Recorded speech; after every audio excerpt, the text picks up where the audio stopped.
found out my ex was having an affair 5 years ago.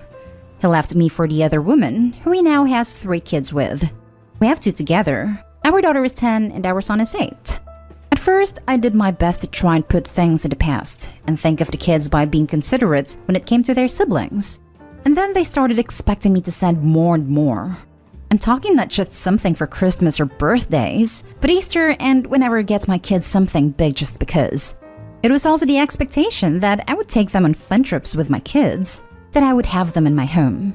And I just can't. I hate my ex. I hate his wife, and I don't love their kids, even as my kids' siblings. I don't hate them, but I also don't want to be part of their lives. Might sound terrible, but I just can't. Even with them being cute babies and toddlers, there is just too much that went on with me and my ex and his affair partner that I can't deal. Now, ex is claiming that this is hurting the kids. I'm a spiteful witch, that I owe it to our kids to be a better person, etc. And that it made the kids' days to have gifts from someone other than mom and dad, since his wife is a former foster kid and he was disowned by his family for cheating. They're very religious and do not approve of divorce or any kind of cheating, and I can confirm they were disgusted by his actions. So the kids only have them. Ex was never a person who had a lot of friends, and definitely not someone who would buy gifts for the kids. The kids never really got into buying the gifts, which could be due to Ex only having 1 weekend a month due to his work schedule. But yeah, I guess part of me does feel bad because of the kids. The other part of me just really resents being in this position and being taken advantage of by my ex and his wife. Am I the a-hole? Now for the top comments. Not the a-hole. Ironic that a man who had an affair left you for the mistress is telling you to be the better person. Well, he knew he wasn't capable of being it.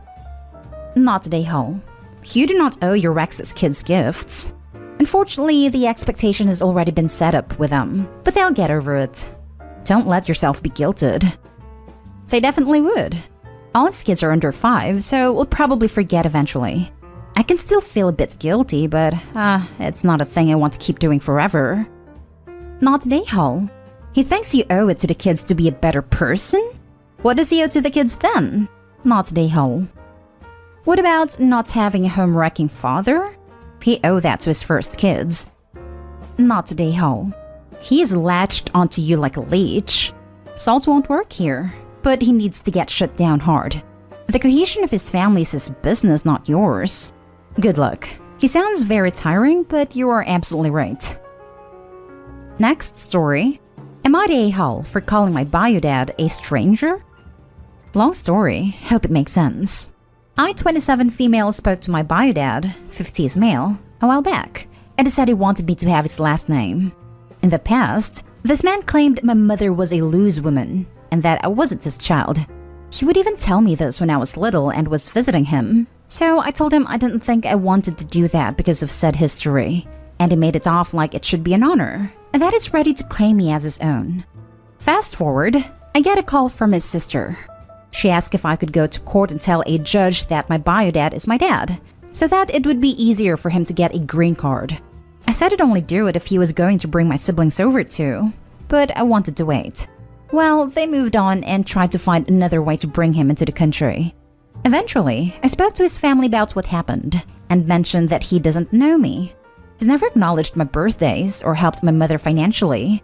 She had to bust her bum to give me what I needed, and luckily, what I wanted. He'd only call, but with years between phone calls, visits only happened because my mom would save up to send me on vacation during school break to see her sister. And every chance I had to spend time with him, he would get drunk and just rant about how my mother is loose. I also mentioned that I tried to confront him about this and how much pain it cost me, only for him to deny it ever happened. He might have been too drunk to remember. Anyways, once my rant was over, I topped it off with threatening to file for child support on my mother's behalf if I did help him get a green card. I said he's a stranger and has a big sense of entitlement. Well, his family didn't like that at all. They said I needed to forgive him and to let him into my life because he's my dad, and always will be. My siblings are very offended, and some of our cousins have been rude about it too. They're acting like I'm being disrespectful. I don't think I said it in a rude way, but with conviction. Am I the a-hole? Edit. This post has me shaking in my boots down memory lane. I should have clarified some things. He is currently sober, and his sister was going to cover all the expenses, including a lawyer. I'm not too sure what the process is, but I was told I could have helped the process to get a green card go a lot faster. He tried to find another way to get into the country, so I'm sure he can keep trying. I just needed time to process their request, and I only considered it for my siblings' sake. As for the child support, I felt like my mom would be entitled to some kind of compensation. I don't even know if I could file for it. She paid for a lot of medical bills insurance wouldn't cover when I was growing up. So shouldn't they try to help? She never asked anyone for a dime when I had a surgery. Never even shared about the financial pressure she was under until much later. That made my heart hurt for her. I don't believe my mother is a loose woman. I think she chose to leave an unsafe/unhealthy situation. She became a citizen in another country, learned to write/read/speak another language, and became an independent woman who lived kinda comfortably. I also think this embarrassed them, so they slandered her. Most women stay no matter what in their town. And what makes me laugh is that my mother never spoke a word about him unless I had questions. Thank you. You guys helped me realize that this guilt isn't mine to bear and gave me the confidence to start putting some boundaries up or cut them out. I'm more than happy to forgive them for being human. I just don't want them in my life, and that's okay. I decided that today, actually. Bless you all with whatever good vibes you believe in. Not today, Hall. Just sounds like they want to use you to get him a green card.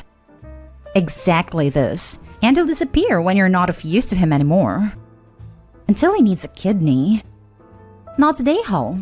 He is a stranger as he's not been father. End of story.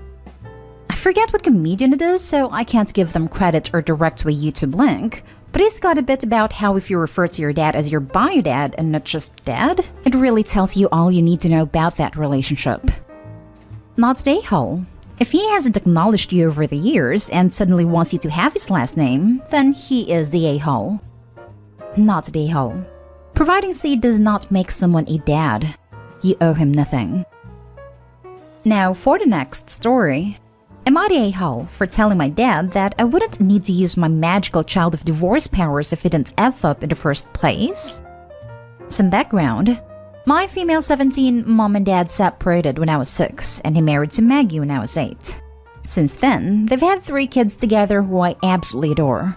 Even though we're only half siblings, they all tie for the #1 spot on my list of favorite people, and we're pretty close.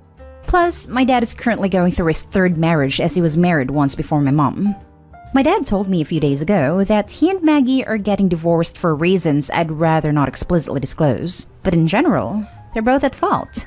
He is currently staying at my grandparents' house. It has been for about 2 weeks, but my siblings think he's away on business.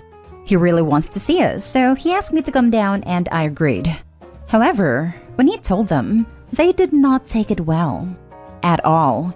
And while I'm not really surprised at their reaction, from the way it was described to me, I don't think he really helped.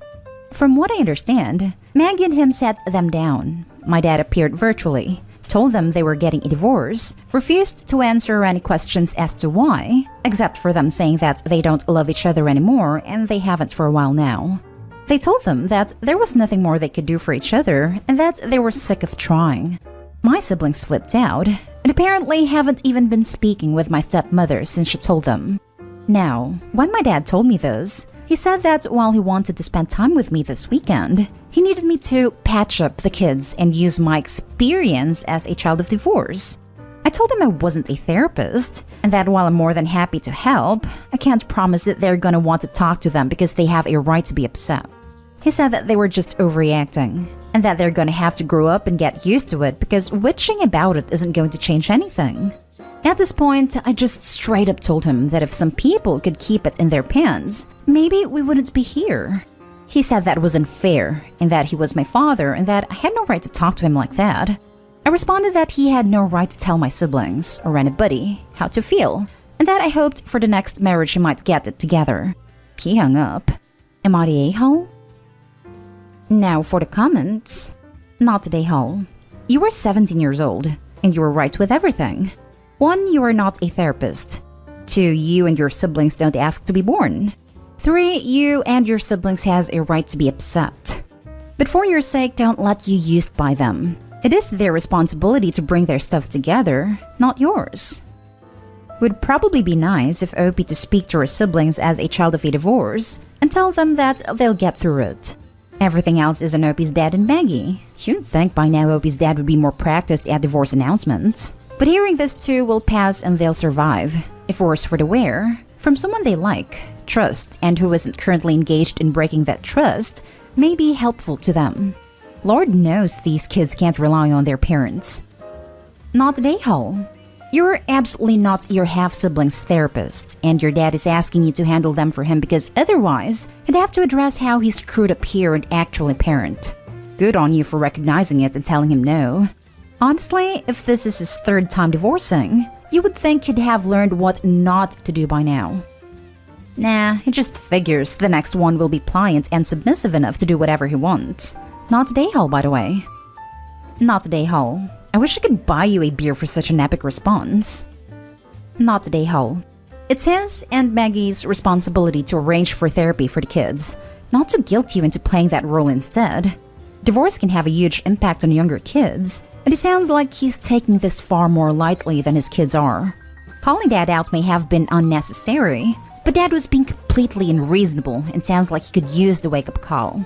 That being said, your dad's hostility on the matter, if unusual, could be a sign that he feels a reasonable amount of guilt for what his kids are going through. If so, he's coming from a place of many emotions and may not be at his most reasonable right now. Nonetheless, asking you to do the job of a trained mental health professional is inappropriate, and you were right to decline. Now, for the last story, am I the a-hole for telling my grown son why he didn't grow up with his father's surname? I, 44 female, was in a toxic relationship. My ex, Joe, 49 male, met me when I was 15, and we started dating when I was 18. My mom was against the relationship, and I moved in with him at 19, because I thought that since mom was never married, she didn't know what she was talking about.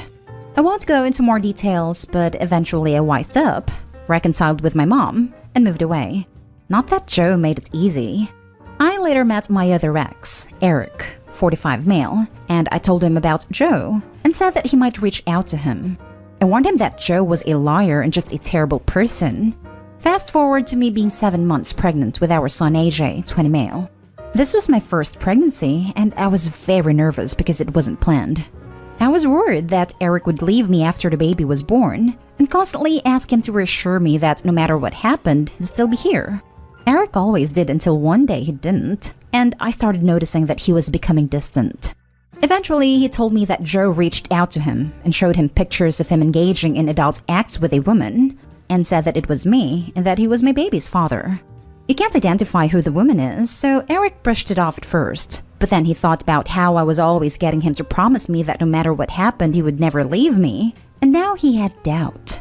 I told him the reasons why I needed to hear him say it'd stay, reminded him how crazy Joe was, and even got others to back up my story, and told him that I don't even want to talk to Joe, let alone be near him. Eric said that he understood, but to ease his mind, he wanted a DNA test. I was upset and very insulted, and asked what or if I ever did anything to make him believe that I was a cheater. Eric admitted that I never gave him a reason, so I said that there would be no test. We got into a fight, and Eric said that he refused to sign the birth certificate until a DNA test was done. I was hurt and moved out. I didn't talk to him and gave birth with my mom by my side. We took the test, and Eric was the father. He tried to apologize, but I didn't want to hear it. I would never deny access to our son, but I felt like he wasn't reliable, so I gave our son my surname so that in case Eric left him, then my son wouldn't have to deal with his own name being a reminder of the father who might abandon him. Now that AJ is a legal adult, he said he was interested in taking Eric's surname, and I was fine with that. But he asked me why he never had his dad's name in the first place. It wasn't the first time he asked, but I always brushed it off before. However, now that he was an adult, I told him the truth. AJ confronted his dad, and now he's not speaking to him at the moment. I didn't intend to cause a rift, and felt like my son would be bothered by it because it was more about us than him.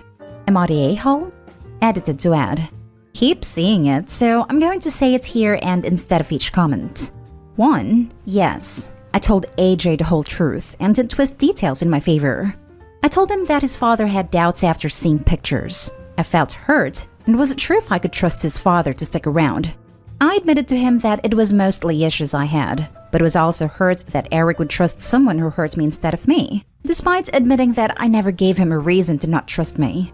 2. After my son was born, I developed postpartum and I got therapy not too long after giving birth, and have worked out a lot of my issues now that I'm a more mature adult. 3. Yes, despite my fears, Eric did stick around, and up until now, AJ and him have had a great relationship, which is why I feel guilt now. 4. I refused to hyphenate because, again, I thought Eric would leave and didn't want his name attached to our son if he did. 5. No, Eric never pushed to change the name, probably because he felt too ashamed after the test confirmed that I was telling the truth, but his side of the family would bring it up a couple of times. Not Dayhall. He's a grown man. He's old enough to know the truth. Not Dayhall. You were not married to Eric, and you never knew what kind of father he would turn out to be. You knew you were going to be a constant in your son's life, and it was in his and your best interest to give him your last name. Too many women give their children, who were born out of wedlock, no judgment, the last name of the father and then are tied, by name, to a man who doesn't participate in raising them. And that's what I was worried about. I've seen both sides of the situation for people growing up without their fathers, and those who didn't have their surname seemed to have an easier time than the ones who did. Not Dayhall. He believed your abuser over you, effectively letting your known abuser use him to further his mistreatment on you. Dude's an accomplice to his act.